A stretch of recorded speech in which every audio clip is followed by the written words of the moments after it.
जंगल कटाଯିबा परे बस्ती मुहां होइछन्ति विरल हरिण जार चित्र देखिबाकु मिलिछि। आज सकाळ समय षंढकुदा बस्ती भितरे जनक घरे पसिगला हरिण।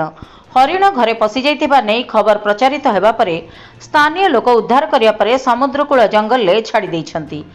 प्रस्तावित जेएसडब्ल्यू प्रकल्प पई जंगल कटाजिबा परे हरिण सहर भितरकू पसि आसुथिबा आशंका करा जायछि।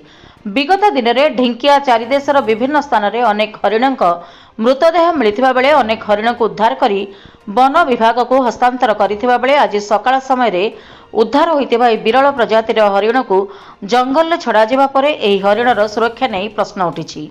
गोटे पटे प्रस्तावित जेएसडब्ल्यू प्रकल्प पई जंगल कटाजिबा फल अनेक वन्यजंतु गाँ मुहां हेतुबा बेले पारादीप उपखंड कंसारीपाटियार विस्तीर्ण झाऊ जंगल को काठ माफिया काटी नेउथिबा बेले पाइपलाइन हेउ किंबा रास्ता निर्माण पई एही जंगल आज ध्वंसस्तूपरे परिणत हेबा कारणरू वन्यजंतु जनबसती मुहां हेउचंती। एथिप्रति कुजंग वन विभाग कड़ा नजर रखिबा सहित किभଳି जंगल सुरक्षा सहित वन्यजंतु को सुरक्षा प्रदान करा जाई परिबो एनै कार्य करिवार समय आसीछि। नचेत अनेक वन्यजंतु मृत्युमुखरे पड़िबा सहित पारादीप उपखंडरू वन्यजंतु संपूर्ण लोप पाई जिबा भଳି परिस्थिति सृष्टि होइछि। जगतसिंहपुर संतोष मल्लक रिपोर्ट जन अधिकार लाइव।